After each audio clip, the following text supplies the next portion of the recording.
كتاب الله لا شيء سواه يهذبنا العمل به كتاب الله لا شيء سواه يهذبنا.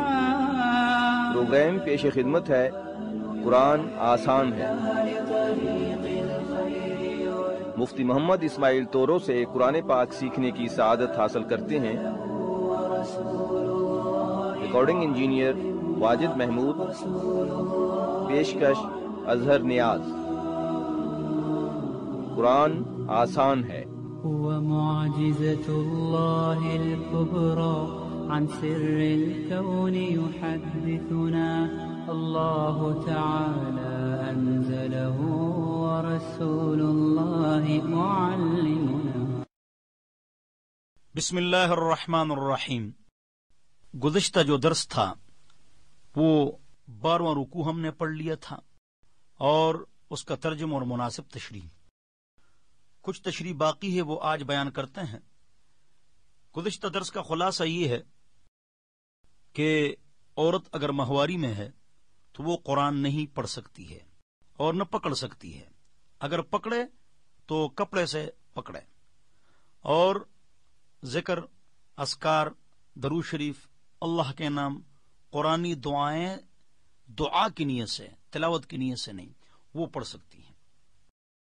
علامہ شامی نے فتاوی شامی کے اندر عجیب بات لکھی ہے. فرماتے ہیں کہ جس عورت کو ماہواری ہو یا نفاس ہو وہ 5 ٹائم منہ ہاتھ دھو کے مصلی پر بیٹھ کر اللہ کا ذکر کرے تاکہ نماز کی ترتیب اس سے خراب بھی نہ ہو، ٹائم ٹیبل بھی خراب نہ ہو اور اس کو نماز یاد رہے. نماز تو نہیں پڑھ سکتی، نہ روزہ رکھ سکتی ہے. روزے کی قضا ہے، نماز کی قضا نہیں ہے، لیکن اذکار کر سکتی ہیں. اور گھر کا کام اس سے لینا وہ جائز ہے. آٹا گوندنا یا کپڑے دھونا تو وہ دھو سکتی ہے، آٹا بھی گوند سکتی ہے، سالن پکا سکتی ہے. پرانی اقوام ان کو الگ رکھتی تھی اور ان کو اچھوت سمجھتی تھی اور ان سے کوئی کام نہیں لیتی تھی. اسلام افراط اور تفریط سے پاک ہے، تو کام لینا گھر کا یہ تو جائز ہے. میلاب جو ہے یہ حرام اور ناجائز اور گناہ کبیرہ ہے. فاعتزلوا النساء فی المحیض.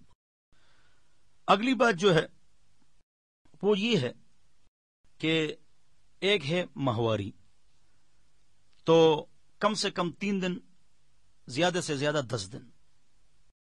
اور بعض ہوتی ہیں جن کی مخصوص مدت ہوتی ہے وہ اسی کے اوپر چلے گی. چنانچہ حدیث میں آتا ہے کہ حضرت عائشہ رضی اللہ عنہا کے پاس عورتیں آتی تھیں اور کرسف دکھاتی اور پوچھتی کہ شرعی مسئلہ کیا ہے.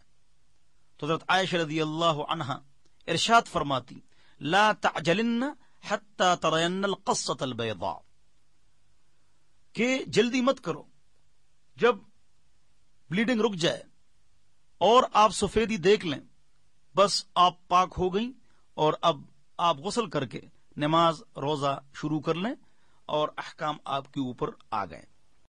پچھلے درس میں نے آپ حضرات کے سامنے یہ بات عرض کی تھی کہ دین کی بات میں ہم کو شرمانا نہیں چاہیے.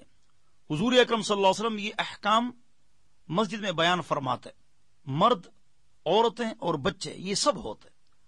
گانے بجانے، فلمیں، ڈرامے، ڈانس، ان چیزوں میں شرمانا چاہیے، دین کے بارے میں شرمانا نہیں چاہیے. یہ شرعی احکام ہے. اسی طرح جب زچگی کا مسئلہ ہو تو 40 دن تک نماز نہ پڑھنا یہ بھی غلط ہے، بلکہ 15-20 دن کے بعد اگر بلیڈنگ بند ہو جائے اور سفیدی آ جائے تو حضرت عائشہ رضی اللہ عنہا کی حدیث کے مطابق اب آپ کے اوپر احکام لاگو ہو گئے، آپ نماز اور روزے کی طرف متوجہ ہو جائیں. یہ شریعت کا حکم ہے. ہاں اگر بلیڈنگ 40 روز تک اور اس کے بعد تک چالو ہے تو 40 دن کے بعد نہا لیا جائے.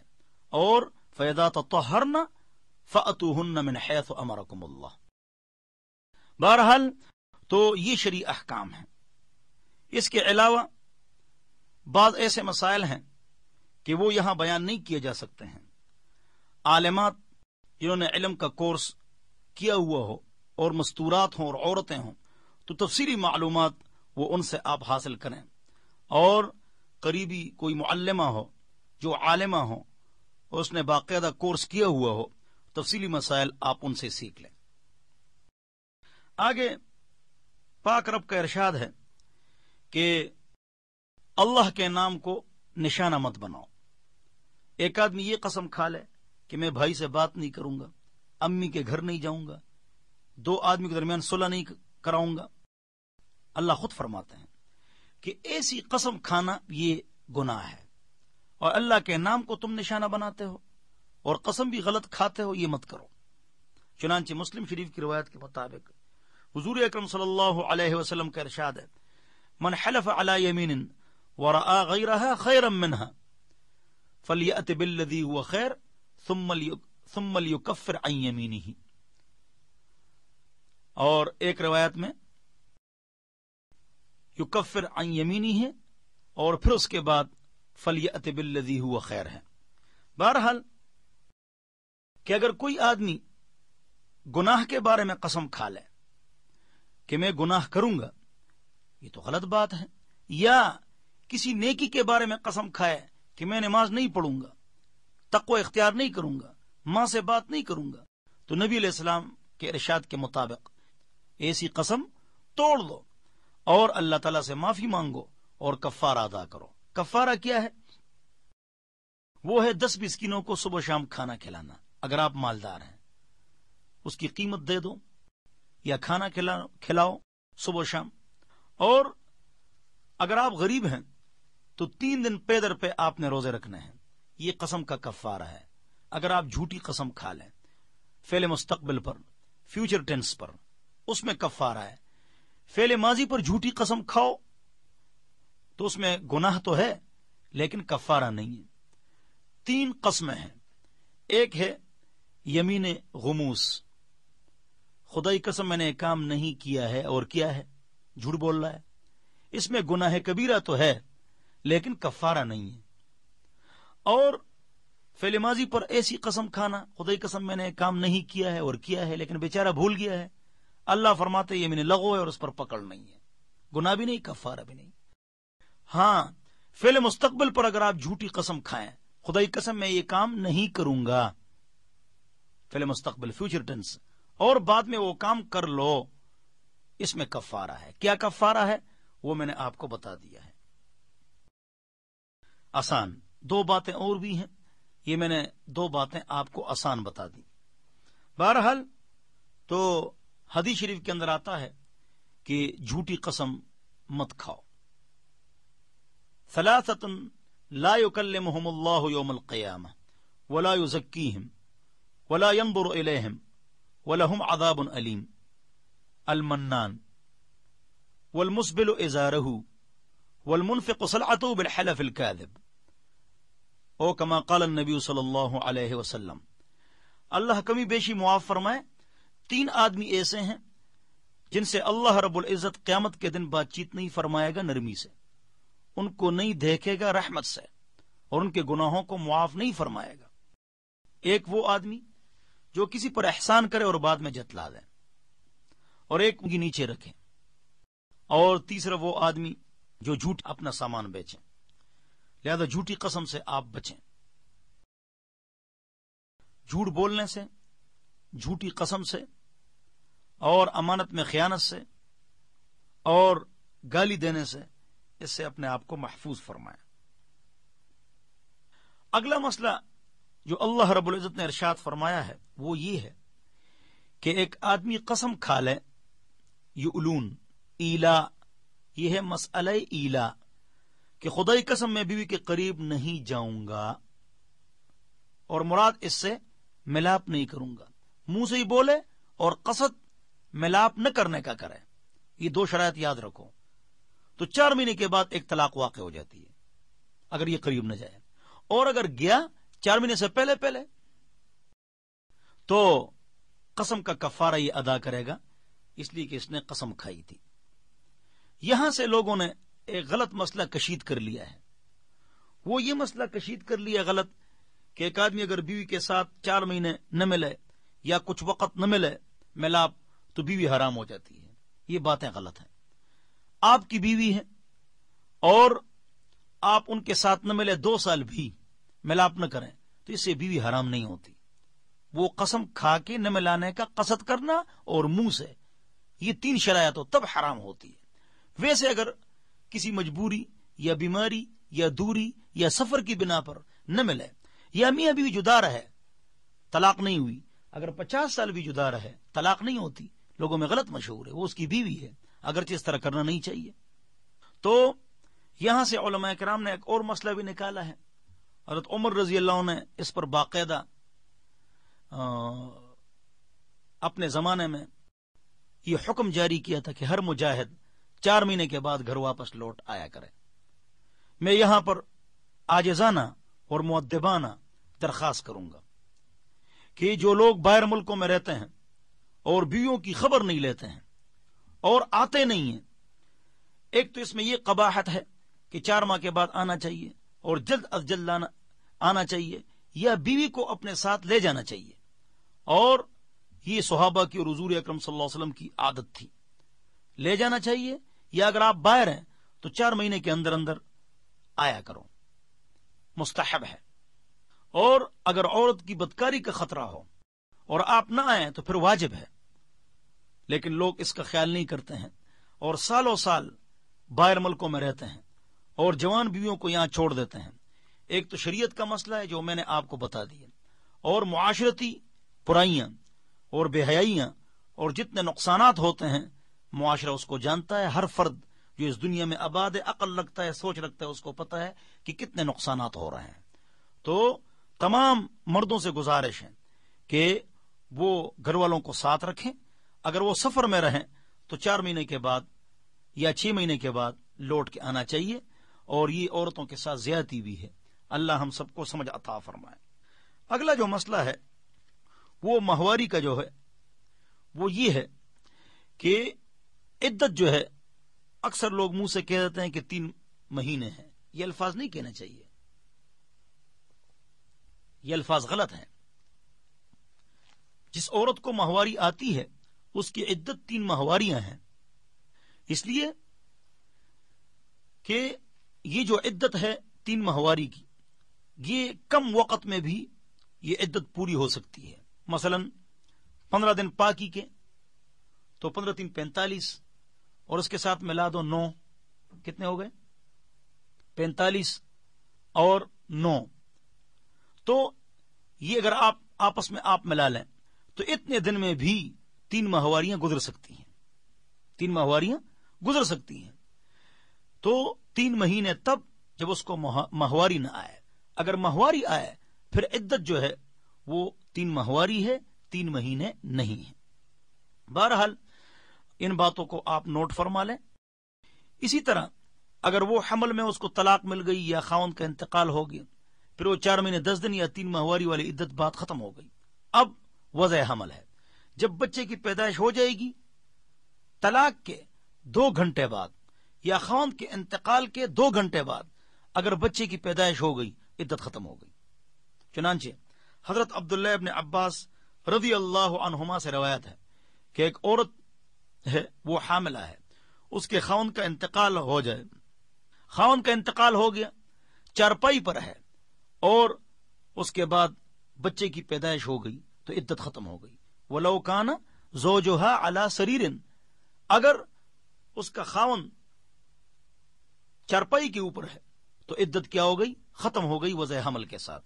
تو عدت کے حوالے سے 3 مہینے کے الفاظ بار بار نہیں کہنا چاہیے. جس کو ماہواری آئے تو اس کے لیے 3 ماہواریاں، ماہواریاں نہ آئے تو 3 مہینے، اور اگر وہ حمل میں ہو تو وضع حمل، اور خاوند کا انتقال ہو جائے تو 4 مہینے 10 دن. یہ عدت ہے اور ان تمام مسئلوں کو سمجھنا چاہیے. اللہ ہم سب کو قرآن و سنت پر عمل کرنے کی توفیق نصیب فرمائے. وآخر دعوانا ان الحمد للہ رب العالمین. كتاب الله شيء لا سوى يهذبنا العمل به. كتاب الله شيء لا سوى يهذبنا. ابھی آپ پروگرام سن رہے تھے قرآن آسان ہے. مقرر تھے Mufti Muhammad Ismail Toru recording engineer Wajid Mahmood, editing Sikandar Ali, پیشکش اظہر نیاز۔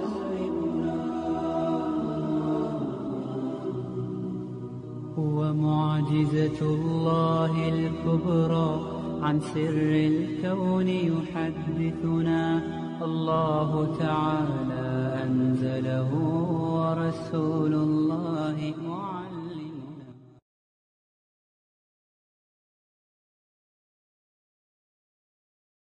كتاب الله يهذبنا العمل به. كتاب الله يهذبنا.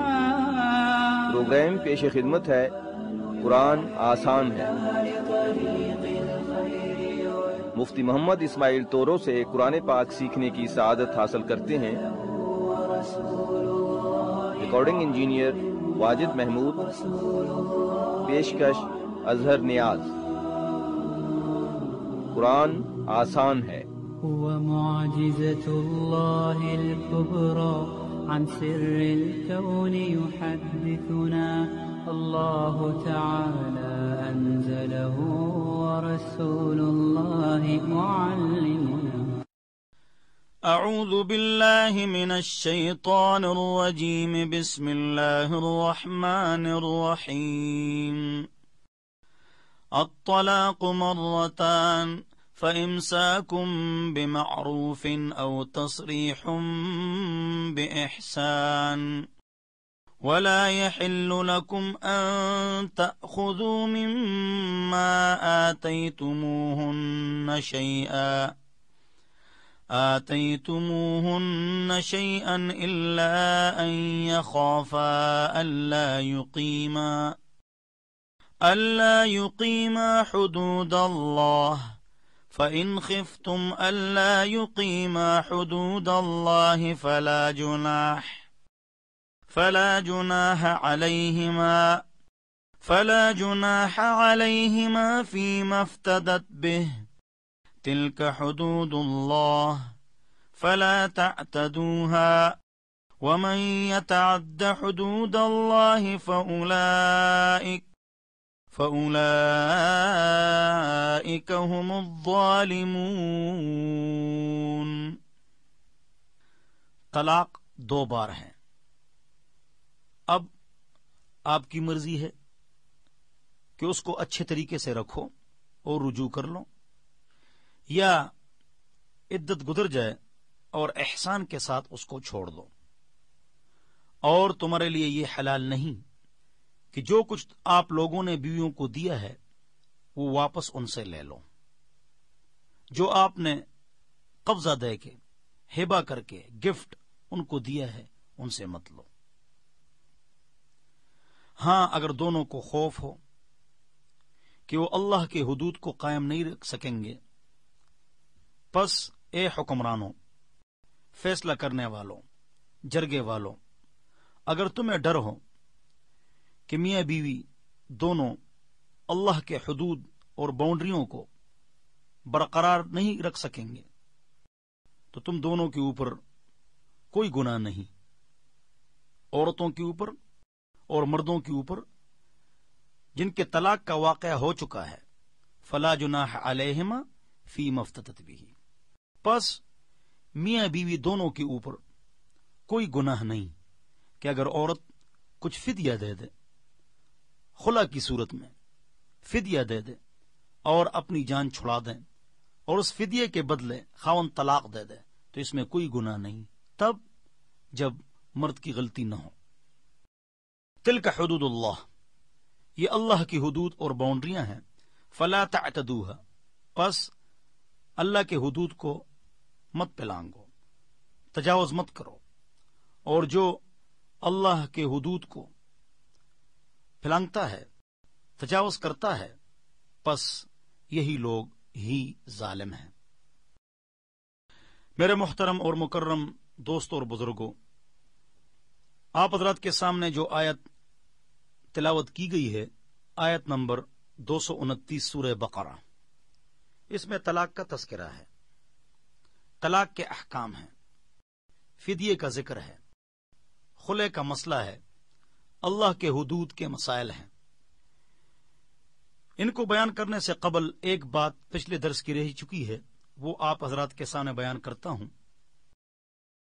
وہ یہ ہے کہ اگر عورت عدت میں ہو تو وہ بھڑکیلا لباس نہ پہنے اور باہر نہ جائے۔ عدت کے دوران غمی، خوشی، ملاقات یہ ناجائز ہے۔ ہاں، ڈاکٹر کے پاس جا سکتی ہے اگر بیماری کا مسئلہ ہے، بیمار ہو گئی ہے، یا اگر کمانے والا کوئی نہیں اور وہ مجبور ہے اور چھٹی بھی اس کو نہیں مل سکتی ہے تو دن کو ملازمت کر سکتی ہے، شریعت میں اس کی اجازت موجود ہے۔ لیکن غمی، خوشی، ملاقات، حتیٰ کہ حج اور عمرے کے لیے بھی نہیں جا سکتی ہے۔ المعتدۃ لا تخرج لحج ولا لعمرہ، دور مختار میں ہے کہ معتدہ عورت حج اور عمرے کے لیے بھی نہیں جا سکتی ہے۔ یہاں ایک بات غلط مشہور ہے اور عورتوں میں یہ عام ہے کہ جو عورت عدت سے ہوتی ہے وہ الگ کمرے میں بیٹھ جاتی ہے اور گھر کے مردوں سے بھی نہیں ملتی ہے۔ یہ بات غلط ہے۔ جو اس کے محارم ہیں، ماموں ہے، چچا ہے، بیٹا ہے، بھائی ہے، ان سے تو مل سکتی ہے، بات چیت بھی کر سکتی ہے۔ یہ نہیں کہ چادر پہن کے جانا الگ رہے۔ اعتکاف میں بھی عورتیں اس طرح کرتی ہیں، الگ رہتی ہیں، نہیں، ضروری بات چیت کر سکتی ہیں۔ چہرہ چھپانا اعتکاف میں اور بالکل منہ کو تالا لگانا یہ قرآن حدیث میں نہیں ہے۔ اسی طرح معتدہ عورت یہ اپنے محارم کے ساتھ مل سکتی ہیں اور بات چیت کر سکتی ہیں۔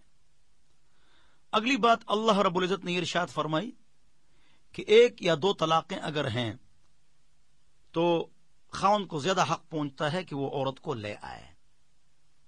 ماہواری کے اندر اندر، عدت کے اندر اندر، 3 ماہواریوں کے اندر اندر اگر مرد رجوع کرے تو اس میں عورت کی رضا شرط نہیں ہے۔ اگر عدت گزر گئی، 3 ماہواریاں گزر گئیں، اب تب عورت کو رکھ سکے گا کہ عورت راضی ہو۔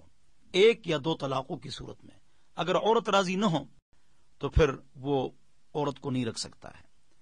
آگے پاک رب نے فرمایا کہ اے مردوں، عورتوں کے حقوق ادا کرو، نان، نفقہ، کھانا پینا، رہائش، ان کو سکون مہیا کرنا، یہ ان کو دو۔ اس کے بعد اللہ نے فرمایا کہ عورتوں کو بھی چاہیے کہ مردوں کے حقوق پورے کریں، یہ بعد میں فرمایا۔ کمزور کا حق پہلے بیان فرمایا اللہ نے۔ آگے اللہ رب نے فرمایا کہ عورتوں کو چاہیے کہ وہ مردوں کے حقوق ادا کرے، احسان، معروف اور دستور کے مطابق۔ اور مردوں کے لیے ایک درجہ ہے، مردوں کو ایک گنا فضیلت ہے عورت کے اوپر، وَلِلرِّجَالِ عَلَيْهِنَّ دَرَجَةٌ۔ یہاں ایک مسئلہ سمجھیے، یہاں یہ مسئلہ میڈیا پر بہت چلتا ہے کہ مرد اور عورت برابر ہیں، تو اس کو سمجھیں۔ آخرت کے اعتبار سے عورت کا درجہ جو ہے وہ اونچا ہے، نیک بیوی نیک خاوند سے پہلے جنت میں جائے گی، اور معاشرتی اعتبار سے، رہن سہن کے اعتبار سے مرد اور عورت برابر ہے۔ کسی بھی عورت کو نچلی نگاہ سے دیکھنا یہ حرام اور گناہ کبیرہ ہے، تو معاشرتی اعتبار سے مرد اور عورت برابر ہے۔ تیسری بات، گھر کی 4 دیواری، جس طرح ایک کارخانے کا ایڈمن مینیجر ہوتا ہے، یونیورسٹی کا ڈین ہوتا ہے، پرنسپل ہوتا ہے، ہیڈ ماسٹر ہوتا ہے، تو 4 دیواری میں جو سربراہ ہے وہ مرد ہے۔ اگر دونوں کی باتیں جائز ہیں، دونوں کی باتیں دینی ہیں تو مرد کی بات چلے گی، دونوں کی بات ناجائز ہے تو کسی کی بات بھی نہیں چلے گی۔ اگر عورت جو بات کرے وہ شریعت کے مطابق ہے، مرد کی بات شریعت کے خلاف ہے، تو عورت کی بات چلے گی۔ بہرحال دونوں کی باتیں جائز ہیں، دونوں مشورہ دیں، پھر آخری بات جو چلے گی، فیصلہ وہ مرد کا چلے گا۔ وَلِلرِّجَالِ عَلَيْهِنَّ دَرَجَةٌ الرِّجَالُ قَوَّامُونَ عَلَى النِّسَاءِ۔ تو یہ مسئلہ بیان کرنا بھی ضروری ہے۔ عورت کو مرد کے شانے بشانہ لاؤ، اور مرد اور عورت برابر ہے، تو معاشرتی اعتبار سے تو یہ بات درست ہے۔ لیکن بے پردگی اور دفتروں میں مرد اور عورتوں کا اختلاط، یہ جو چیزیں آگے بڑھ چکی ہیں، تو پردہ کہاں گیا، نظروں کی حفاظت کہاں گئی؟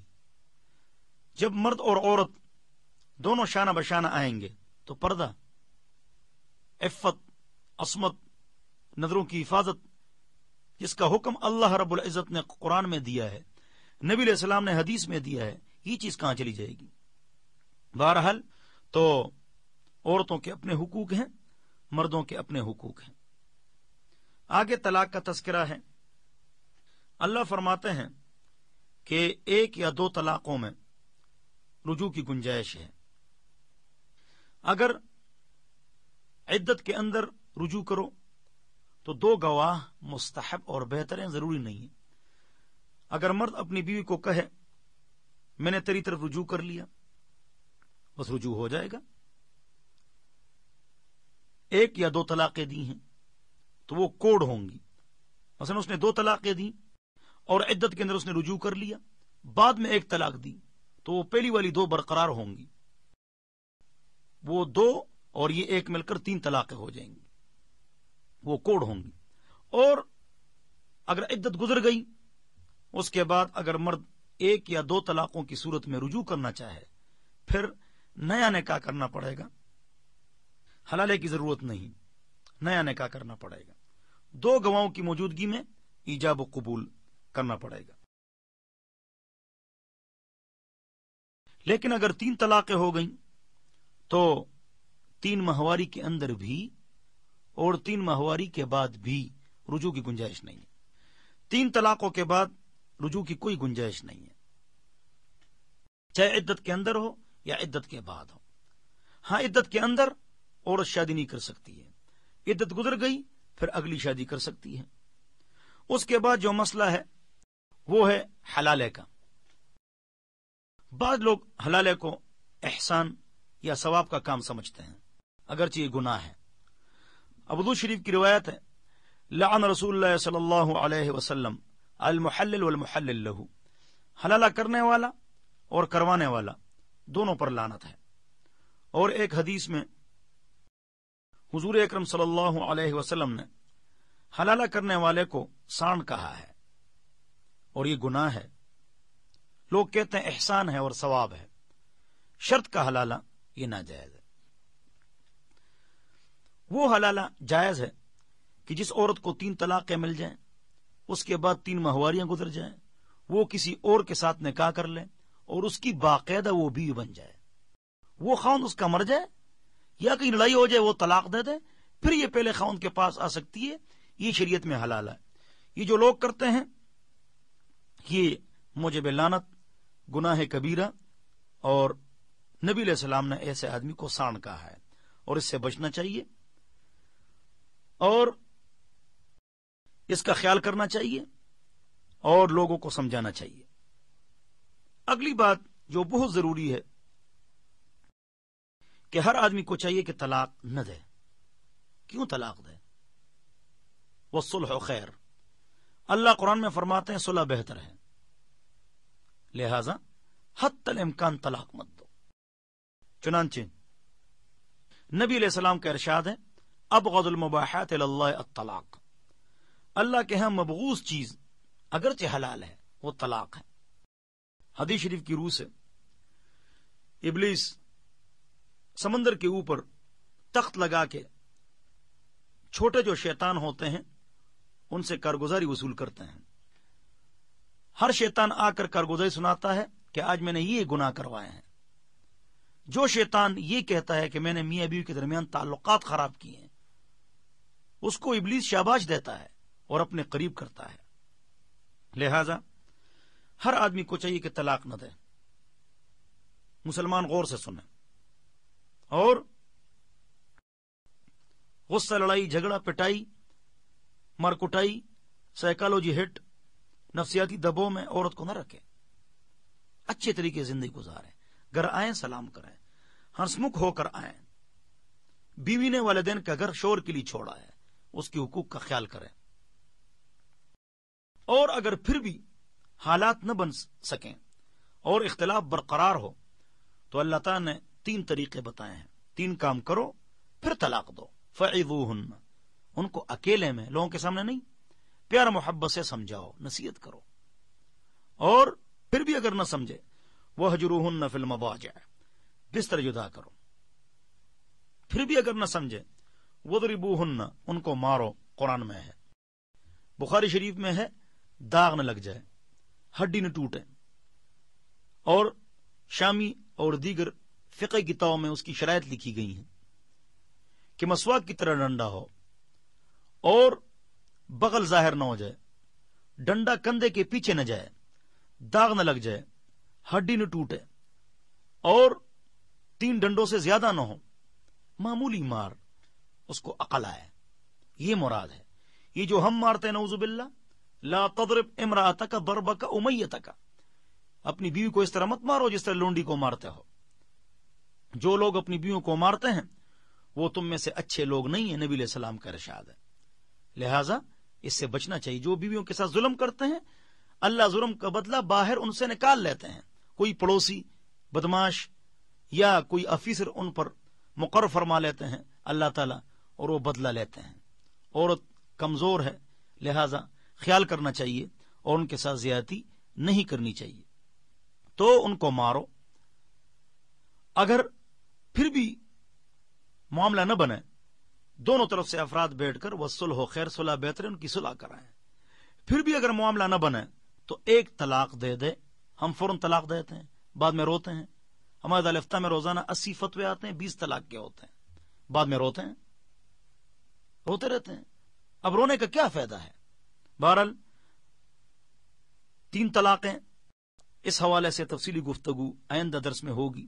اللہ مجھے اور آپ کو عمل کی توفیق عطا فرمائے اور گناہوں سے بچنے کی توفیق نصیب فرمائے. وآخر دعوانا ان الحمد للہ رب العالمین. كتاب الله لا سوى يهذبنا العمل به. كتاب الله لا سوى يهذبنا. ابھی آپ پروگرام سن رہے تھے قرآن آسان ہے. مقرر تھے Mufti Muhammad Ismail Toru, recording engineer Wajid Mahmood, editing Sikandar Ali, پیشکش اظہر نیاز.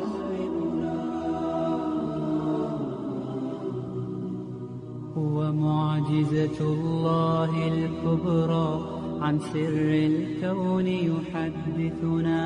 الله تعالى أنزله ورسول الله معلمنا.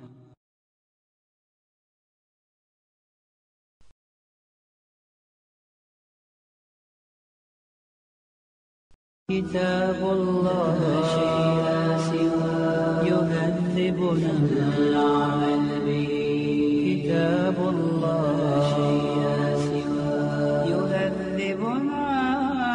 پروگرام پیش خدمت ہے قرآن آسان ہے. مفتی محمد اسماعیل تورو سے قرآن پاک سیکھنے کی سعادت حاصل کرتے ہیں. ریکارڈنگ انجینئر واجد محمود، پیشکش اظہر نیاز. قرآن آسان ہے. هو معجزة الله الكبرى عن سر الكون يحدثنا. الله تعالى أنزله ورسول الله معلمنا. أعوذ بالله من الشيطان الرجيم. بسم الله الرحمن الرحيم. فإن طلقها فلا تحل له من بعد حتى تنكح زوجا غيره. فإن طلقها فلا جناح عليهما أن يتراجعا إن ظنا أن يقيما حدود الله، وتلك حدود الله يبينها لقوم يعلمون. پس اگر خاوند اپنی بیوی کو تیسری طلاق دے دے تو اب رجوع کی گنجائش نہیں. پس وہ عورت اس خاوند کے لیے حلال نہیں یہاں تک کہ وہ کسی اور خاوند کے ساتھ نکاح نہ کر لے.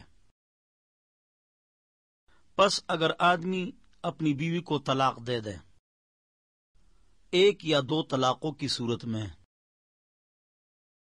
تو دونوں کے اوپر کوئی گناہ نہیں کہ وہ آپس میں رجوع کر لیں عدت کے اندر بغیر نکاح کے، اور عدت کے بعد دو گواہوں کی موجودگی میں نکاح۔ ان ظن ان یقیم حدود اللہ، اگر وہ اللہ کی حدود کو قائم رکھ سکیں تو رجوع کر لیں۔ وَتِلْكَ حدود اللہ، اور یہ اللہ کی حدود ہیں، یبینھا لقوم یعلمون، اللہ بیان فرماتا ہے اس قوم کے لیے جو علم رکھتی ہے۔ وَإِذَا طَلَّقْتُمُ النِّسَاءَ، اور جب تم اپنی عورتوں کو طلاق دے دو اور وہ اپنی مدت تک پہنچ جائیں، پس ان کو رکھو اچھے طریقے سے، یعنی عدت کے اندر رجوع کر لو، ان کو رکھ لو، اور مقصد اچھے طریقے سے ان کے ساتھ زندگی بسر کرنا ہو۔ او سرحوہن بمعروف، یا ان کو چھوڑ دو اچھے طریقے سے رخصت کر لو۔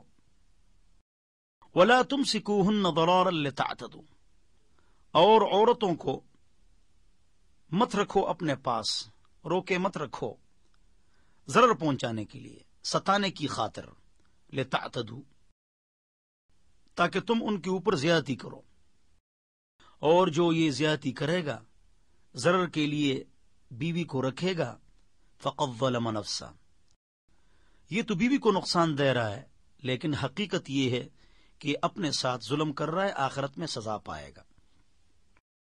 اللہ رب العزت یہ احکام بیان فرما رہے ہیں اور حدود بیان فرما رہے ہیں، لہذا وَلَا تَتَّخِذُوا آیات اللہ ہزوا، اللہ کی آیات کو مذاق مت بناؤ، ہنسی کھیل مت بناؤ، اور اللہ کی نعمت کو یاد کرو جو تمہارے اوپر ہے، اور اللہ نے تمہاری طرف جو کتاب اتاری اور حکمت، اللہ تمہیں نصیحت کرتا ہے، اور اللہ سے ڈرو اور جان لو کہ بے شک اللہ رب العزت ہر چیز پر دانا ہے۔ اور جب تم اپنی بیویوں کو طلاق دے دو اور وہ اپنی مدت عدت تک پہنچ جائیں، فلا تعضلوہن ان ینکحن ازواجہن، تو اگر ایک یا دو طلاقیں ہوں اور بیویاں چاہیں کہ ہم اپنے خاوندوں کے پاس جانا چاہتی ہیں، تو اس عورت کے رشتہ داروں کو چاہیے کہ وہ ان کو نہ روکیں، ان کو منع نہ کریں، اور ان پر پابندی عائد نہ کریں۔ فلا تعضلوہن، پس ان کو مت روکو یہ کہ وہ نکاح کر لے اپنے خاوندوں کے ساتھ۔ کب؟ اذا تراضوا بینہم بالمعروف، جب وہ آپس میں معروف اور دستور کے طریقے کے مطابق آپس میں راضی ہو جائیں۔ یہ اللہ تمہیں وصیت کرتا ہے، نصیحت کرتا ہے، اور عمل کون لوگ کرتے ہیں؟ جو تم میں سے اللہ پر ایمان لاتے ہیں اور روز آخرت پر۔ یہ تمہارے لیے پاکی کا سبب ہے کہ تم ان باتوں پر عمل کرو، اور صفائی کا سبب ہے، اور اللہ جانتا ہے اور تم لوگ نہیں جانتے۔ اور عورتیں اپنے بچوں کو دودھ پلائیں 2 سال مکمل۔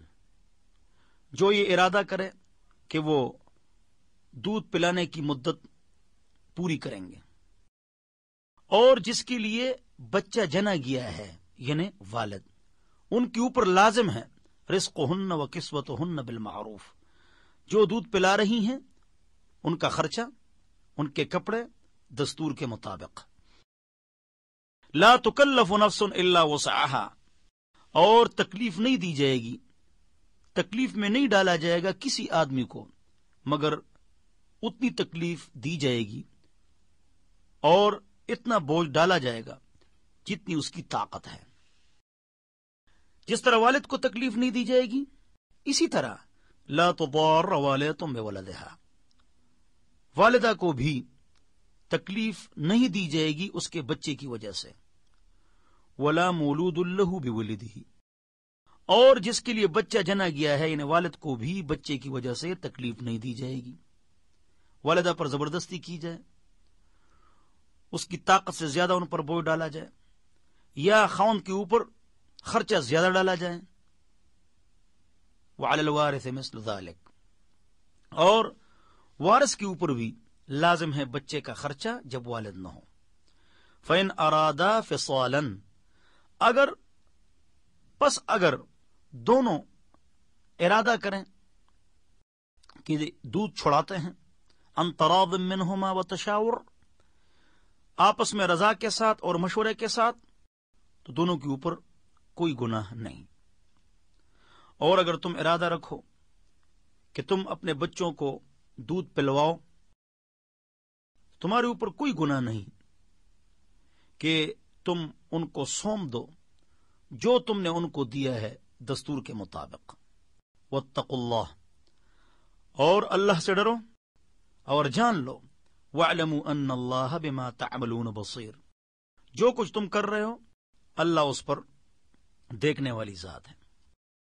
میرے محترم اور مکرم بزرگوں، دوستوں اور ساتھیوں، اور میری قابل احترام ماں اور بہنوں،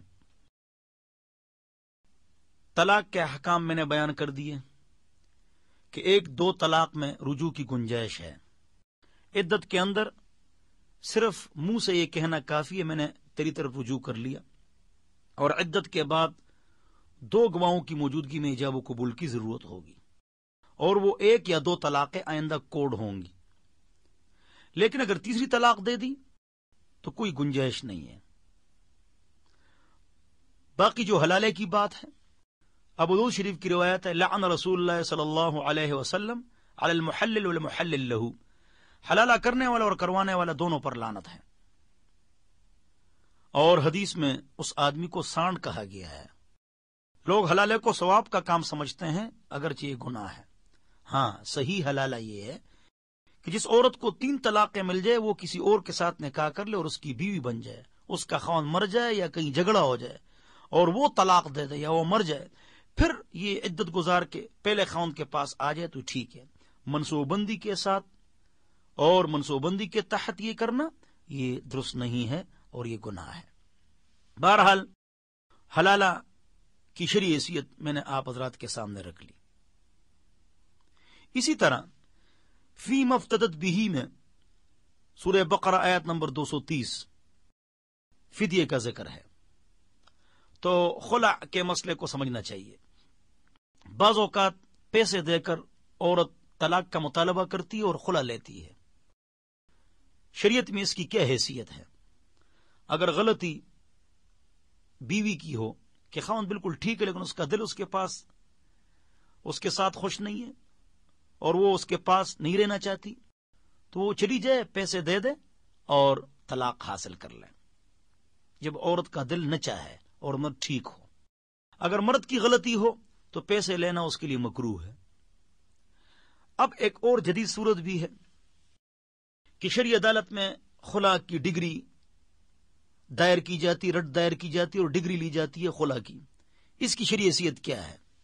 جواب: اگر خاوند بیوی کو آباد نہیں کرتا، خرچہ نہیں دیتا یا زیادہ تشدد کرتا ہے، ہمیشہ کبھی کبھی لڑائی جھگڑا، گھر کا خرچہ نہ ہونا، یہ تو ہر گھر میں ہوتا ہے، مستقل نہ خرچہ دیتا ہے، نہ آباد رکھتا ہے، نہ گھر میں لاتا ہے، یا تشدد کرتا ہے، یا آتا ہی نہیں ہے، باہر ملک میں ہے، آتا ہی نہیں ہے، تو اس صورت میں اگر وہ خلع کی رد دائر کر دے اور اس کو خلع کی ڈگری مل جائے تو وہ عورت آزاد ہے، چاہے خاوند راضی یا ناراض. عورت بالکل ٹھیک، مرد بالکل ٹھیک ٹھاک ہے، عورت نہیں رہنا چاہتی، مرد حقوق بھی ادا کرتا ہے، خیال بھی کرتا ہے، لیکن وہ نہیں رہنا چاہتی. وہ عدالت سے خلع کی ڈگری لے کر آتی ہے، اس سے وہ آزاد نہیں ہوگی، وہ بدستور خاوند کی بیوی ہے. اگر کسی اور جگہ وہ شادی کرے گی تو گناہ کرے گی. کیوں؟ خاوند بالکل ٹھیک ٹھاک ہے. اگر خاوند حقوق ادا کرے اور پھر عورت خلع لے تو ائمہ 4 اصحاب الظواہر کل امت کا اجماع ہے کہ مرد کی رضا شرط ہے. اگر مرد خلع میں راضی نہ ہو تو خلع نہیں ہوتا، الا یہ کہ مرد بدعمل ہو یا تشدد کرتا ہو یا نہ نفقہ نہیں دیتا ہو مستقل، پھر خلع کی ڈگری اس کو مل جائے تو وہ ٹھیک ہے. آگے اللہ تعالیٰ نے ان مقامات پر عورت کو فاعل بنایا ہے. عورت شادی کرے تو مت روکو. ینکحن فلا تعذلوہن، لہذا عورت جو ہے جو عاقلہ بالغہ ہے وہ خود مختار ہے. زبردستی والد اس کا رشتہ کرا دے یہ گناہ ہے. اگر اس نے ہاں کر لیا تو نکاح ہو گیا لیکن گناہ ہے. اگر ہاں نہیں کیا ہے تو نکاح نہیں ہوتا ہے. عاقلہ بالغہ خود مختار ہے. اسی طرح اس بات کو بھی سمجھنا چاہیے کہ عاقلہ بالغہ خود مختار ہے، لیکن اس کا مطلب یہ نہیں ہے کہ وہ چھپکے سے یاریاں اور دوستیاں لگائیں. اس کا ذکر باقاعدہ قرآن کے اندر موجود ہے. 5واں پارہ، ولا متخذی اخدان ولا متخذات اخدان، کہ عورتیں شادی کریں لیکن چھپکے سے یاریاں نہ لگائیں، اور مرد شادی کرے لیکن چپکے سے یاریاں نہ لگائیں. لہذا لوگوں کا یہ کہنا کہ عاقلہ بالغہ خود مختار ہے تو اس کو اختیار ہے، تو اس طرح باتیں نہیں کرنی چاہیے. بہرحال یہ تفصیل آپ حضرات کے سامنے آ گئی. اگلی جو بات بیان ہوئی ہے وہ دودھ پلانا. عورت کو چاہیے کہ بچے کو دودھ پلائے 2 سال. والوالدات يرضعن اولادهن حولين كاملين لمن اراد ان يتم الرضاعه. لہذا 2 سال دودھ پلانا یہ بچے کا حق ہے اور یہ پلانا چاہیے. بچے کا کوئی مسئلہ ہے ڈاکٹر منع کر دے، یا عورت کا کوئی مسئلہ ہے ڈاکٹر منع کر لے اور نہ پلائے، تو اس میں گناہگار وہ نہیں ہے، اس لیے کہ عذر آ گیا، مجبوری آ گئی. بعض عورتیں بچوں کو دودھ پلاتی ہی نہیں ہیں کہ ہماری صحت اس سے خراب ہو جائے گی، فٹنس خراب ہو جائے گی. یہ بچے کے ساتھ ظلم اور زیادتی ہے. اور جدید تحقیق جو ڈاکٹر کہتے ہیں اس سے کینسر کا خطرہ بھی ہوتا ہے عورت کو. لہذا یہ دودھ پلانا چاہیے اور یہ بچے کا حق ہے. اور جو عورت دودھ پلائے تو اس کا خرچہ نہ نفقہ یہ خاوند کے اوپر لازم ہے. اگر خاوند نہ ہو تو وہ علی الوارث مثل ذلک، پھر اس کا جو قریبی وارث اور ولی ہے وہ اس کا خرچہ ادا کرے گا. تو ان باتوں کا خیال کرنا چاہیے. اور اللہ رب العزت نے سورہ بقرہ کا جو آخری آدھا ہے اس میں بہت تفصیلی احکام بیان فرمائے ہیں کہ عورت کے حقوق، مرد کے حقوق، عدت، طلاق، مہواری اور بچے کو دودھ پلانا، نہ نفقہ، یہ تفصیلی مسائل موجود ہیں. حضرات مفسرین فرماتے ہیں کہ اللہ رب العزت نے یہاں پر جو 35 احکام بیان فرمائے ہیں لیس البر کے بعد آدھے پارے کے آخر تک 35 احکام بیان فرما رہے ہیں اللہ رب العزت. تو یہ حکم کے درجے میں ہے، یہ مشورے کے درجے میں نہیں ہے، کیونکہ اللہ رب العزت نے بار بار فرمایا تلک حدود اللہ، یہ اللہ کی باؤنڈریاں ہیں، حدود ہیں، اس کا خیال کرو. اللہ پوچھے گا. اللہ حکیم ہے، بصیر ہے، خبیر ہے، خیال کرو. فاحذروہ، اللہ سے ڈرو. واتقوا اللہ، اللہ سے ڈرو. وعلموا، یہ تمام الفاظ بتا رہے ہیں کہ اللہ تعالیٰ کے یہ احکام یہ حکم کے درجے میں ہیں اور یہ مشورے کے درجے میں نہیں ہیں. اللہ تعالیٰ ہم سب کو قرآن و سنت پر عمل کرنے کی توفیق نصیب فرمائے. وآخر دعوانا ان الحمد للہ رب العالمین. كتاب الله لا سوى يهذبنا العمل به. كتاب الله لا سوى يهذبنا. ابھی آپ پروگرام سن رہے تھے قرآن آسان ہے. مقرر تھے Mufti Muhammad Ismail Toru, recording engineer Wajid Mahmood, editing Sikandar Ali, پیشکش اظہر نیاز.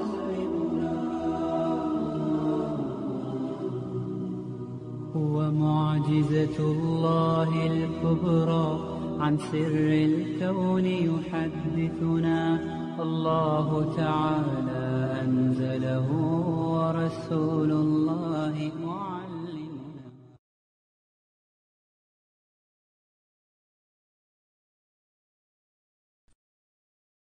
كتاب الله لا سوى يهذبنا العمل به. كتاب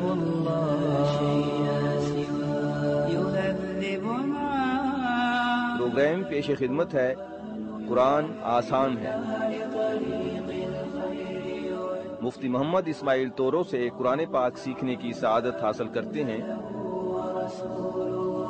ریکارڈنگ انجینئر واجد محمود، پیشکش اظہر نیاز۔ قرآن آسان ہے۔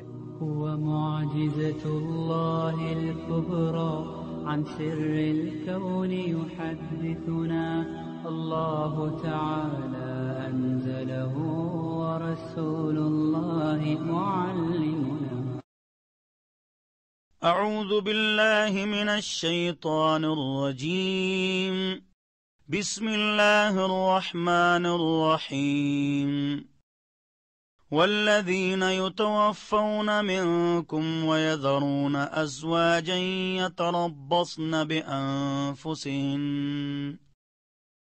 بأنفسهن 4 أشهر و10 فإذا بلغن أجلهن فلا جناح عليكم فيما فعلن في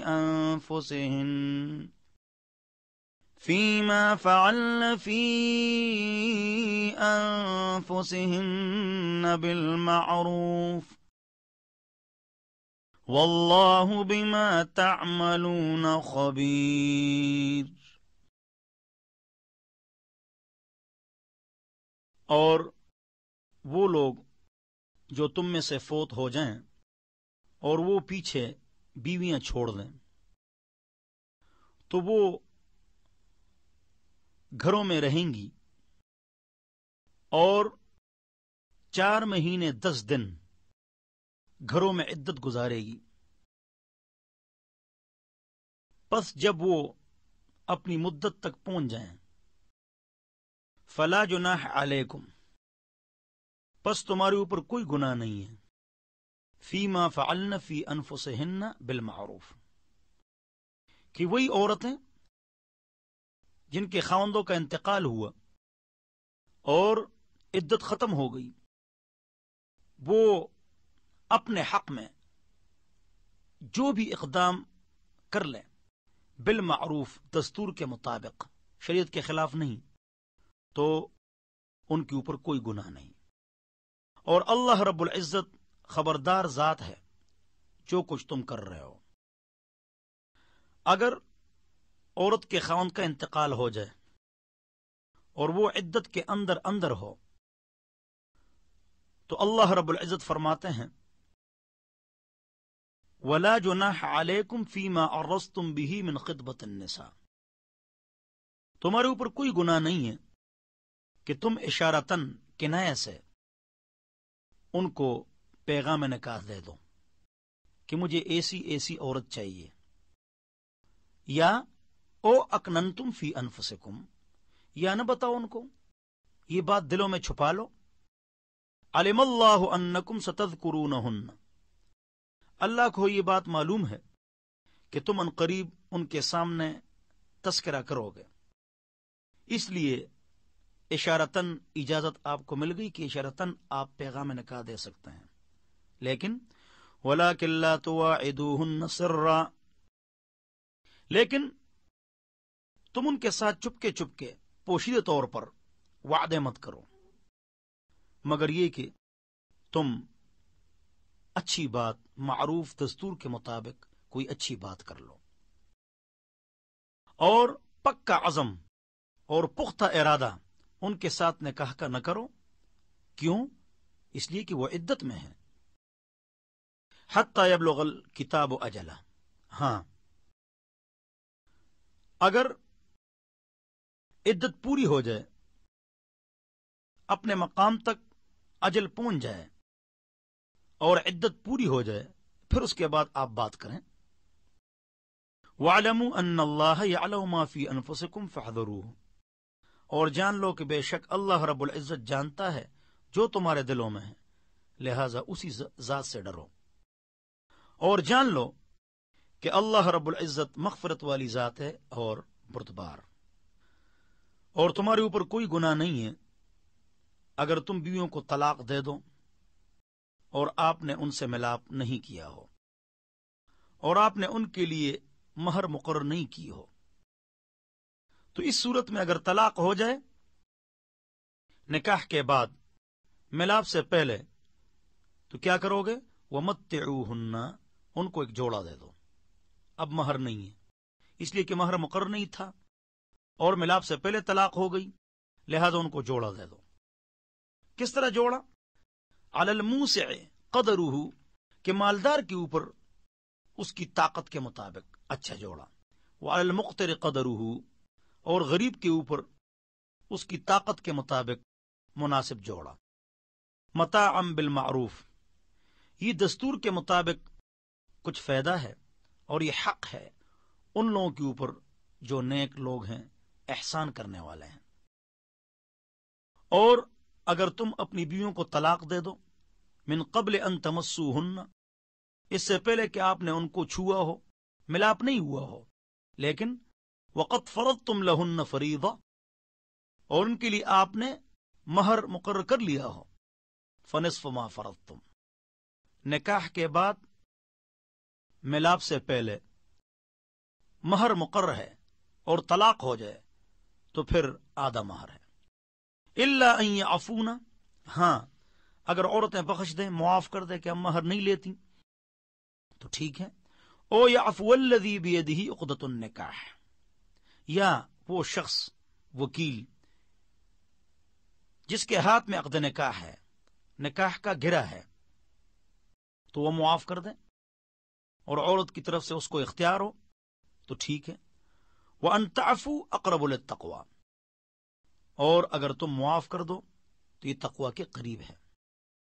اور طلاق کے بعد غیبت اور چغلی یہ دروازے مت کھولو، بغض و حسد اور کینہ کے دروازے مت کھولو۔ کیوں مت کھولو؟ وَلَا تَنْسَوْا الْفَضْلَ بَيْنَكُمْ، کہ آپس میں تم کچھ زمانہ رہے ہو تو ایک دوسرے کے ساتھ آپ کا جو احسان تھا اور اکٹھے آپ رہے ہیں تو اس کو مت بھولو، اور اختلافات کو ہوا مت دو۔ ان اللہ بما تعملون بصیر، بے شک اللہ رب العزت دیکھنے والی ذات ہے جو کچھ تم کر رہے ہو۔ اے مسلمانوں، نمازوں کی پابندی کرو اور خصوصاً درمیانی نماز۔ وقوموا للہ قانتین، اور کھڑے ہو جو اللہ کے سامنے ساکتین، خاموش، عاجز، ادب کے ساتھ۔ پس اگر تمہیں ڈر ہو اور آپ نماز کھڑے ہو کر نہیں پڑھ سکتے ہیں اور میدان جہاد ہے، فرجالن اور رکبانا، تو چلتے یا سواری کی حالت میں بھی آپ نماز پڑھ سکتے ہیں۔ فَإِذَا أَمِنْتُمْ، پس جب تم پرامن ہو جاؤ، مجبوری اور جہاد کے حالات ختم ہو جائیں، تو فَاذْكُرُوا اللَّهَ كَمَا عَلَّمَكُمْ، پس اللہ کو یاد کرو، نماز پڑھو اس طرح جس طرح اللہ نے تمہیں علم سکھایا ہے، مَا لَمْ تَكُونُوا تَعْلَمُونَ، جس کا تمہیں علم نہیں تھا، یعنی کھڑے ہو کر صحیح طریقے سے نماز پڑھ لو۔ اور تم میں سے جو لوگ فوت ہو جائیں اور وہ پیچھے عورتیں چھوڑیں، تو پرانے زمانے میں، شروع کے زمانے میں ان کے لیے حکم تھا، وصیتاً حکم ہے، لازواجہم، ان کی بیویوں کے لیے، متاعاً الی الحول غیر اخراج، کہ 1 سال تک وہ گھر میں رہیں اور ان کو نکالا نہیں جائے گا۔ شروع میں یہ حکم تھا، بعد میں جو حکم آیا وہ 4 مہینے 10 دن کا آیا، جو ہم نے پڑھ لیا۔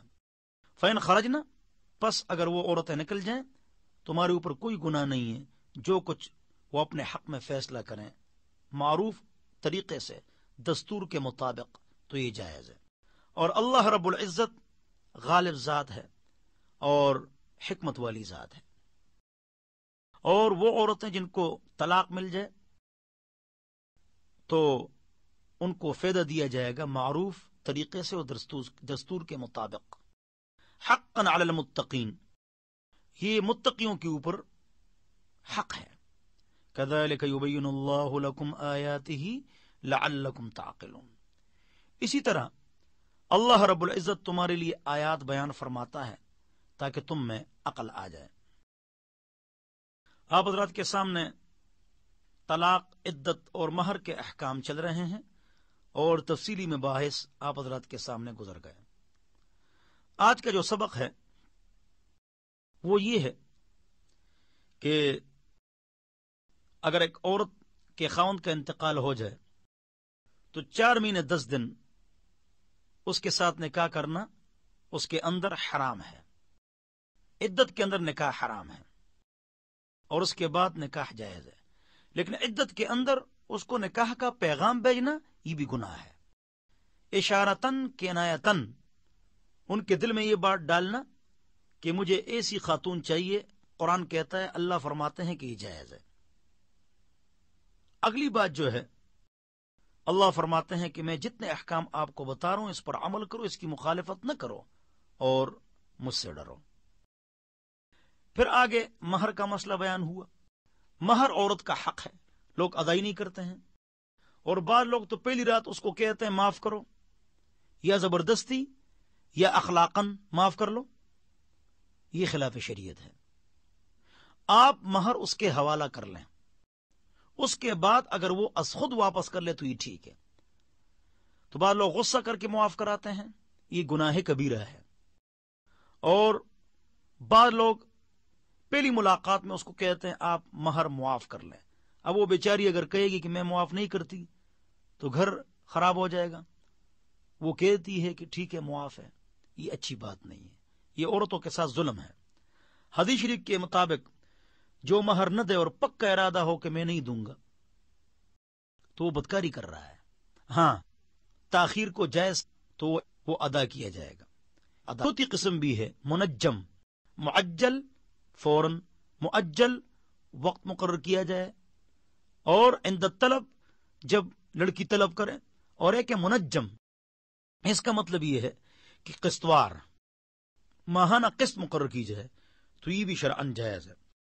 اگر مہر مقرر نہیں ہوا، غلطی ہو گئی، خیال نہیں تھا اور نکاح ہو گیا، اور طلاق دخول سے پہلے ہو گیا تو ایک جوڑا ہے، اور اگر طلاق ملاپ کے بعد ہو جائے تو اس صورت میں پھر اس لڑکی کے جو رشتہ دار ہیں، رشتہ دار عورتیں، خالہ زاد، مامو زاد، پھوپھی زاد، جو رنگ، تعلیم اور خوبصورتی میں اسی کی طرح ہے تو وہی مہر مثل اس کو دیا جائے گا۔ جو ان کا مہر ہے اس کا بھی وہی مہر ہوگا۔ کب؟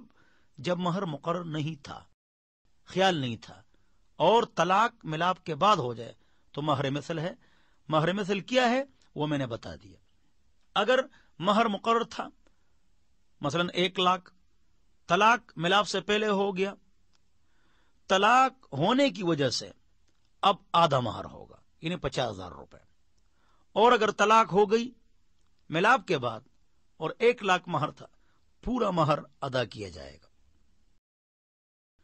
آگے اللہ رب العزت نے فرمایا کہ عورتیں اگر مہر معاف کر لیں ان کا وکیل تو یہ جائز ہے، لیکن اپنی مرضی سے اور خوشی سے، زبردستی نہیں۔ آگے اللہ رب العزت کا ارشاد ہے کہ نمازوں کی پابندی کرو۔ سب سے پہلے نماز کے متعلق پوچھا جائے گا آخرت میں۔ تمام حضرات و خواتین سے گزارش ہے کہ نماز کی پابندی کریں، 5 وقت نماز پڑھیں، شوق سے پڑھیں۔ ہم کو کوسچن پیپر ملتا ہے، فرسٹ کوسچن لازم ہے، اگر وہ ہم نہ کریں تو ہمارے نمبر نہایت ہی کم ہو جائیں گے۔ آخرت میں سب سے پہلے نماز کے متعلق سوال ہوگا، لہذا نماز کی پابندی فرمائیں اور جماعت کے ساتھ۔ الجماعت سنت من سنن الہدی لا يتخلف عنها الا منافق۔ جماعت کے ساتھ نماز پڑھنا یہ ہدایت کی سنتوں میں سے ہے، اور جماعت سے پیچھے نہیں ہٹتا ہے مگر وہ آدمی جو منافق ہو۔ ایک آدمی معذور ہے یا کوئی اور وجہ ہے تو وہ اور مسئلہ ہے، ورنہ مسجد ہی کے اندر نماز پڑھیں۔ بعض لوگ پوچھتے ہیں کہ ہم سے مسجد دور ہے، میں ان سے پوچھتا ہوں کہ دفتر و دکان کتنی دور ہے؟ دفتر و دکان جو ہے اس کے لیے 1 گھنٹہ سفر کرتے ہیں روزانہ، اور 10 منٹ مسجد کے لیے سفر نہیں کر سکتے، کہہ رہے مسجد دور ہے۔ ایمان کمزور ہے۔ نبی علیہ السلام کا جب انتقال ہو رہا تھا، پردہ فرما رہے تھے، تو کیا فرما رہے تھے؟ امتی امتی الصلاۃ الصلاۃ وما ملکت ایمانکم، میری امت کا کیا حال ہوگا، اور دست نگر لوگوں کا خیال کرو اور نماز کی پابندی کرو۔ تو سب کو چاہیے کہ نماز کی پابندی کریں، موت کا پتہ نہیں ہے، نماز پڑھو اس سے قبل کہ آپ کی نماز جنازہ پڑھی جائے، اور پھر آپ افسوس کریں گے لیکن فائدہ نہیں ہوگا۔ مرو اولادکم بالصلاۃ اذا بلغوا 7، اولاد کو نماز کا حکم دے دو جب وہ 7 سال کے ہو جائیں۔ وَاضْرِبُوهُمْ بِهَا اذا بلغوا 10، اور جب وہ 10 سال کے ہو جائیں تو ان کو مارو، معمولی مار، ڈراوے کے لیے، تاکہ وہ نماز پڑھیں اور عادی بن جائیں، اور ان کے بستر جدا کر لو۔ یہ بھی حدیث ہے کہ 10 سال بچوں کی عمر ہو جائے بستر جدا کرو، اس پر لوگ عمل نہیں کر رہے ہیں۔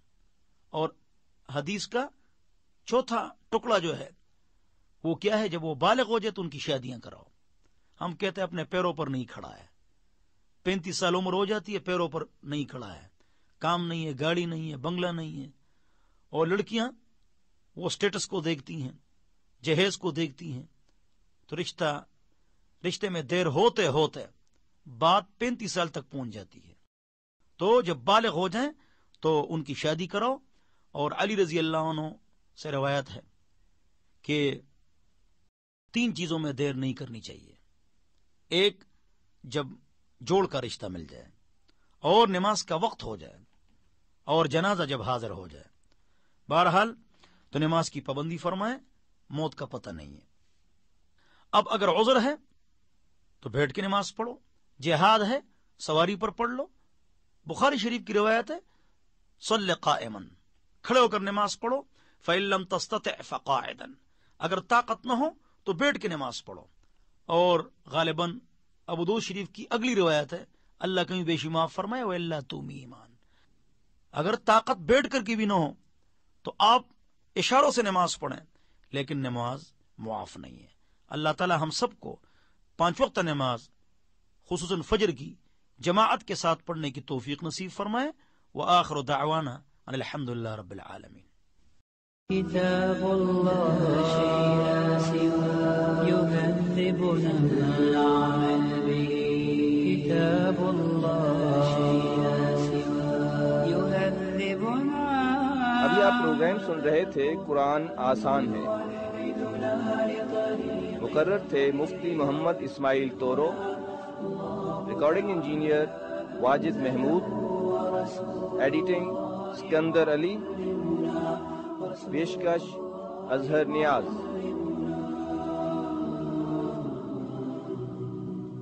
هو معجزة الله الكبرى عن سر الكون يحدثنا، الله تعالى أنزله ورسول الله معلمنا۔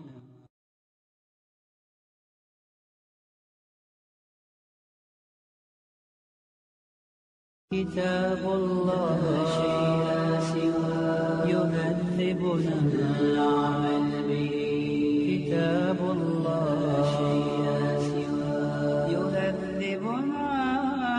پروگرام پیش خدمت ہے قرآن آسان ہے۔ مفتی محمد اسماعیل طورو سے قرآن پاک سیکھنے کی سعادت حاصل کرتے ہیں۔ ریکارڈنگ انجینئر واجد محمود، پیشکش اظہر نیاز۔ قرآن آسان ہے۔ هو معجزة الله الكبرى عن سر الكون يحدثنا، الله تعالى أنزله ورسول الله معلمنا۔ أعوذ بالله من الشيطان الرجيم، بسم الله الرحمن الرحيم۔ ألم تر إلى الذين خرجوا من ديارهم وهم ألوف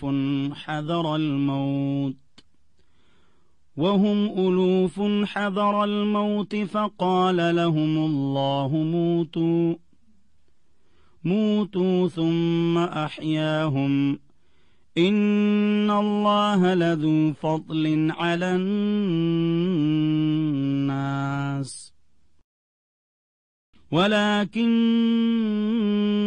أكثر الناس لا يشكرون وقاتلوا في سبيل الله واعلموا أن الله سميع عليم من ذا الذي يقرض الله قرضا حسنا فيضاعفه له أضعافا كثيرة والله يقبض ويبسط وإليه ترجعون۔ کیا آپ نے نہیں دیکھا ان افراد کی طرف جو اپنے گھروں سے نکلے اور وہ ہزاروں کی تعداد میں تھے موت کی ڈر کی وجہ سے؟ پس اللہ رب العزت نے حکم دیا کہ مر جاؤ، پھر اللہ رب العزت نے ان کو زندہ فرمایا۔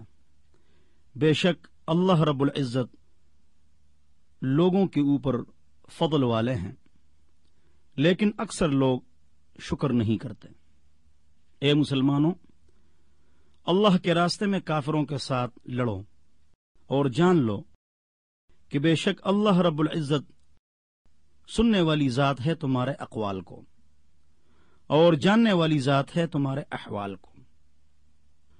کون ہے جو اللہ رب العزت کے راستے میں صدقہ اور خیرات کرے اور اللہ کو قرض دے، اچھا قرض، پس اللہ رب العزت اس کو خوب بڑا چڑھا کے کئی گنا کر کے ثواب عطا فرما دے۔ اور اللہ رب العزت تنگدستی لاتا ہے اور خوشحالی بھی، اور اسی ذات کی طرف تم لوٹائے جاؤ گے۔ کیا آپ نے بنی اسرائیل کی جماعت کو موسیٰ علیہ السلام کے بعد نہیں دیکھا جب انہوں نے اپنے نبی سے کہا کہ ہمارے لیے ایک بادشاہ مقرر کر لیجئے جس کے ساتھ مل کر ہم اللہ کے راستے میں جہاد کریں؟ نبی علیہ السلام نے، وقت کے نبی نے فرمایا، کہیں ایسا تو نہیں ہوگا کہ اگر تمہارے اوپر کافروں کے ساتھ لڑنا فرض کر دیا جائے جہاد اور تم نہ لڑو؟ انہوں نے جواباً کہا کہ ہم کو کیا ہو گیا ہے کہ ہم نہیں لڑیں گے اللہ کے راستے میں، اور تحقیق ہم کو نکالا گیا ہے اپنے گھروں سے اور ہم کو اپنے بچوں سے جدا کیا گیا ہے۔ پس جب ان کے اوپر کافروں کے ساتھ لڑنا قتال اور جہاد فرض کر دیا گیا وہ پھر گئے، سوائے کچھ افراد کے، قلیل۔ اور اللہ رب العزت جانتا ہے ظالموں کو۔ وقت کے نبی نے ان کو کہا کہ اللہ رب العزت نے تمہارے لیے مبعوث فرمایا ہے، مقرر فرمایا ہے طالوت بادشاہ۔ بنی اسرائیل نے انکار کیا، انہوں نے کہا ان کو ہمارے اوپر کیا فضیلت ہے، کیسے ہمارے مقابلے میں ان کو سلطنت مل گئی، بادشاہی مل گئی، اور ہم زیادہ حقدار ہیں بادشاہت کے اس سے، اور ان کو مال میں وسعت بھی نہیں دی گئی ہے، انہیں غریب ہے۔ تو نبی نے فرمایا کہ بے شک یہ تقرری اللہ رب العزت نے کی ہے تمہارے اوپر، اور مال اصل چیز نہیں ہے۔ اللہ رب العزت نے ان کو فضیلت اور وسعت دی ہے علم میں کہ بڑا عالم ہے باعمل، اور جسم میں کہ قوت والے ہیں۔ مال کیا چیز ہے؟ اور اللہ رب العزت سلطنت دیتا ہے جس کو چاہتا ہے، اور اللہ رب العزت وسعت والا ہے اور دانا جاننے والا۔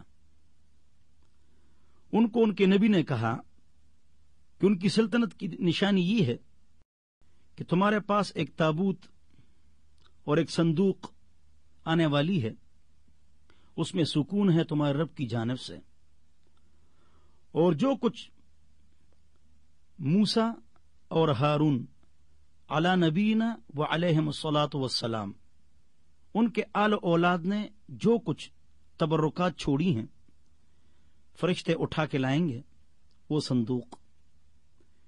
بے شک اس میں نشانی ہے تمہارے لیے اگر تم سچے مومن ہو.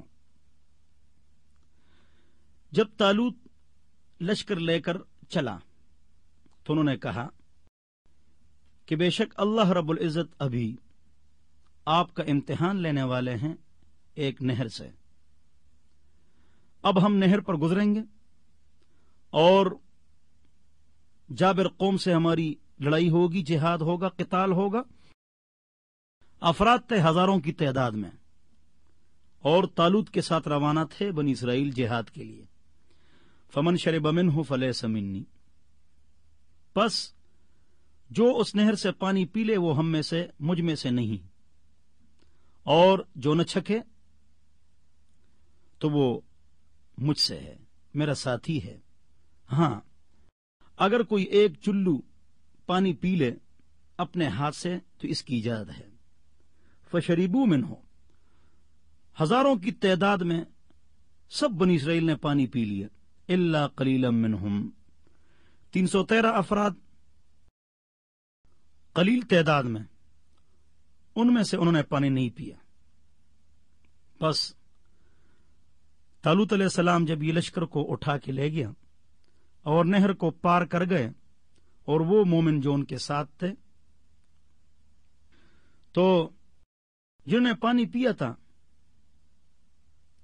انہوں نے کہا آج ہماری طاقت نہیں ہے کہ ہم جالوت اور اس کی لشکر کے ساتھ لڑیں. یہ وہ تھے جنہوں نے پانی پی لیا تھا ہزاروں کی تعداد میں. وہ 313 افراد جنہیں پانی نہیں پیا تھا وہ لوگ، ان کو یقین تھا کہ بے شک یہ اللہ سے ملاقات کرنے والے ہیں.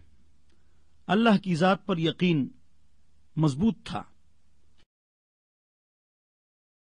تو انہوں نے کہا کہ کتنی چھوٹی جماعتیں ہوتی ہیں. بارہا اس طرح ہوا ہے کہ قلیل گروہ غلبت فئتن کثیرہ، بڑی جماعت پر غالب آ جاتا ہے باذن اللہ.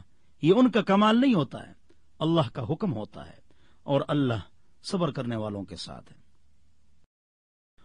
اور جب مقابل ہوئے وہ جالوت اور اس کے لشکر کے تو سب نے اللہ کے دربار میں درخواست کی کہ ابھی ہم جہاد کرنے والے ہیں تو اے ہمارے رب ہمیں صبر عطا فرما، اور کافر دشمنوں کے مقابلے میں میدان جہاد میں ہم کو ثابت قدم فرما، اور کافر قوم پر ہمیں نصرت اور مدد عطا فرما. پس طالوت علیہ السلام کی جماعت نے ان کو بھگایا اللہ کی اجازت سے. اور عجیب واقعہ رونما ہوا کہ طالوت کے لشکر میں ایک نوجوان تھا، حضرت داؤد علیہ السلام، جن کو دنیا کی سلطنت ملی تھی. وقتل داؤد جالوت، داؤد نوجوان نے جالوت ظالم کو قتل کر دیا. اور وآتاہ اللہ الملک والحکمہ، اللہ نے داؤد علیہ السلام کو سلطنت بھی دی، والحکمہ، اور سمجھداری بھی سکھائی، حکمت بھی سکھا دی. وعلمہ مما یشاء، اور جو اللہ نے چاہا وہ اس کو بطور علم کے دے دیا، اور زبور نامی کتاب بھی دے دی.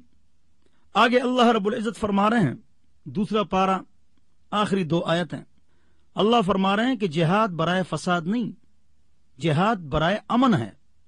اور جہاد کی حکمت پاک رب بیان فرما رہے ہیں، وَلَوْلَا دَفْعُ اللَّهِ النَّاسَ بَعْضَهُمْ بِبَعْضٍ لَفَسَدَتِ الْأَرْضُ وَلَكِنَّ اللَّهَ ذُو فَضْلٍ عَلَى الْعَالَمِينَ. اگر اللہ رب العزت بعض لوگوں سے بعض لوگوں کو دفع نہ کرتا، یعنی پکے مومنوں سے شریر کافروں کو ختم نہ فرماتا، اور جہاد کا یہ عمل نہ ہوتا تو زمین میں فساد ہوتا. اور آج زمین میں فساد ہے، اور اللہ رب العزت عظیم فضل والے ہیں تمام جہانوں کے اوپر. تو حکمت والی ذات اگر جہاد کا حکم دیتا ہے تو یہ امن کے لیے ہے اور اس میں ہمارے لیے خیر ہے. تلک آیات اللہ، یہ اللہ کی آیات ہیں، ہم آپ کے اوپر تلاوت کرتے ہیں حق کے ساتھ. ہزاروں سال پرانے قصے آپ بالکل صحیح بیان فرما رہے ہیں یا رسول اللہ، اے محمد مصطفیٰ صلی اللہ علیہ وسلم. نتلوہا علیک بالحق، یہ علم ہم آپ کو دیتے ہیں اور آپ ان کے اوپر تلاوت کرتے ہیں جو آیات آپ پر اترتی ہیں اور ان کو آپ بتاتے ہیں. تلک آیات اللہ، یہ اللہ کی آیات ہیں، ہم تلاوت کرتے ہیں آپ کے اوپر حق کے ساتھ. آگے آپ لوگوں کو پڑھ پڑھ کے سنا رہے ہیں اور سناتے ہیں. وَإِنَّكَ لَمِنَ الْمُرْسَلِينَ، اور بے شک اے محمد مصطفیٰ احمد مجتبیٰ صلی اللہ علیہ وسلم، کوئی مانے یا نہ مانے، اللہ آپ کی گواہی دیتا ہے کہ بے شک آپ سچے ایلچیوں میں سے ہیں اور سچے پیغمبر ہیں. میرے محترم دوستوں اور بزرگوں اور قابل احترام ماں اور بہنوں، آپ حضرات کے سامنے قرآن کا ترجمہ چل رہا ہے اور تشریح. آج ہمارے 2 پارے تکمیل ہو گئے. پہلا جو یہاں واقعہ ہے، بنی اسرائیل میں سے کچھ لوگ اپنے علاقے سے نکلے اور وہاں ان پر کوئی بیماری آئی تھی، طاعون، تو موت کی ڈر کی وجہ سے نکلے. تو جب وہاں سے نکلے تو اللہ رب العزت نے ان پر موت طاری فرما دی. پاک پیغمبر محمد مصطفیٰ صلی اللہ علیہ وسلم کا ارشاد ہے کہ جس علاقے میں طاعون آ جائے اور وبا پھیل جائے، وہاں سے نہ بھاگنا ہے نہ اندر جانا ہے. یہ اہم بات سن لو، وبا کے آنے کے بعد بھاگنا نہیں اور وہاں جانا نہیں. اگر بھاگ گئے اور آپ بچ گئے یا گئے اور آپ بیمار ہو گئے تو ہو سکتا ہے کہ آپ کے دل میں یہ خیال آ جائے کہ میرے بھاگنے نے فائدہ دیا یا میرے جانے کا نقصان ہوا. اس لیے کہ امراض کو متعدی کرنے والی ذات کس کی ہے؟ اللہ کی ہے. امراض خود بخود متعدی نہیں ہوتے. لا عدوہ، بخاری مسلم کی روایت ہے، اللہ کہیں بیشی معاف فرمائے کہ امراض کا متعدی ہونا خود بخود نہیں ہوتا ہے. حضور اکرم صلی اللہ علیہ وسلم کے پاس ایک آدمی آئے کہ میرے اونٹوں کو خارش لگ گئی، اور اس لیے کہ ان میں ایک خارش والا اونٹ آیا تو اس کی وجہ سے اس کو میرے اونٹوں کو خارش لگ گئی. تو حضور اکرم صلی اللہ علیہ وسلم نے فرمایا فمن اجرب الاول، جو پہلے والا اونٹ تھا اس کو کس نے خارش لگائی؟ اللہ نے لگا لی. تو اس کو بتا دیا کہ امراض متعدی خود بخود نہیں ہوتے ہیں. یہاں علماء کرام نے ایک اہم موضوع پر بحث کی ہے کہ کیا امراض متعدی ہوتے ہیں. سوال اس کا جواب یہ ہے کہ بعض روایتوں سے پتہ چلتا ہے کہ امراض متعدی نہیں ہوتے اور بعض امراض سے پتہ چلتا ہے، بعض احادیث سے پتہ چلتا ہے کہ امراض متعدی ہوتے ہیں. مثلا فر من المجذوم فرارک من الاسد، کوڑ کے مریض سے ایسے بھاگو جس طرح شیرببر سے بھاگتے ہوں، اور اس کے جراثیم بھی شیرببر کی طرح ہیں قدرتی. تو اس سے تو پتہ چلتا ہے کہ امراض متعدی ہوتے ہیں. اور لا عدوہ، امراض متعدی نہیں ہوتے ہیں. اور اسی طرح یہ حدیث فمن اجرب الاول، پہلے ان کو کس نے خارش لگائی، اس سے پتہ چلتا ہے کہ امراض متعدی نہیں ہوتے ہیں. اور ایک حدیث میں نبی علیہ السلام فرماتے ہیں کہ کوڑ کے مریض سے بھاگو. اس کے علماء کرام نے 2 جوابات دیے ہیں. پہلا جواب یہ ہے کہ امراض خود بخود متعدی نہیں ہوتے ہیں اور متعدی کرتا ہے اللہ. جہاں یہ ہے کہ مجذوم سے بھاگو تو اللہ ہی متعدی کر دیتا ہے، اور جہاں یہ ہے کہ لا عدوہ تو خود بخود متعدی نہیں ہوتے ہیں. ایک بلکہ ایک اور حدیث بھی ہے کہ حضور اکرم صلی اللہ علیہ وسلم نے ایک کوڑ کے مریض کو خود پکڑا ہاتھ سے اور کہا کل معی ثقۃ باللہ، میرے ساتھ کھانا کھاؤ اللہ پر بھروسہ. اگرچہ متعدی ہوتے ہیں، ڈاکٹر بھی کہتے ہیں کہ امراض متعدی ہوتے ہیں. تو علماء کرام نے دوسرا جواب یہ دیا ہے کہ افراد کی 2 قسمیں ہیں. ایک وہ ہے جن کی سائیکالوجی، ول پاور، نفسیات مضبوط ہیں، اور ایک وہ جن کا عقیدہ کمزور ہے. جن کا عقیدہ کمزور ہے تو کوڑ کے مریض کے ساتھ نہ کھائے مل کے، اور خیال کرے جو نزلے والا ہے اس کا بچا ہوا پانی نہ پیے. حدیث اس کی تائید کرتی ہے. اور جس کا عقیدہ مضبوط ہے، ول پاور، سائیکالوجی، نفسیات، اللہ کی ذات پر عقیدہ، تو انشاءاللہ اس کو کوئی مرض نقصان نہیں پہنچا سکتا. تو ایک یہ بات ہے جو آپ حضرات کے سامنے گزر گئی. اگلی بات قتال، اس پر تفصیلی بات آپ حضرات کے سامنے گزر گئی. تیسری بات، اللہ کے راستے میں صدقات و خیرات دو. اللہ فرماتے یہ ایسا ہے گویا کہ آپ نے مجھے قرض دی ہے. جس طرح قرض کی ادائیگی ضروری ہے، میں اس کا بہترین بدلہ دنیا اور آخرت میں ضرور دوں گا، ورنہ اللہ پر کسی کا قرض نہیں ہے. اور اللہ ہی تنگ دستی لاتا ہے اور خوشحالی. اگلی جو بات ہے وہ ہے بنی اسرائیل میں یہ بات اختلافی ہو گئی کہ ہمارے اندر ایک بادشاہ ہونا چاہیے اور اس کی کمان میں ہم کافروں اور جابروں سے لڑیں. وقت کے نبی کے سامنے درخواست کی، انہوں نے درخواست قبول کر دی اور طالوت کو ان کا سربراہ بنایا. انہوں نے اشکال کیا یہ تو غریب ہے. اللہ نے جواباً فرمایا نبی کی زبان سے کہ ہے تو غریب لیکن بڑا باعمل عالم ہے، نمبر 1، اور نمبر 2 طاقتور اور قوی ہے. اس میں کمانڈنگ اور جہاد کی صلاحیت موجود ہے، لہذا یہ آپ کا سربراہ ہے. اور پھر جالوت کی لشکر کے ساتھ طالوت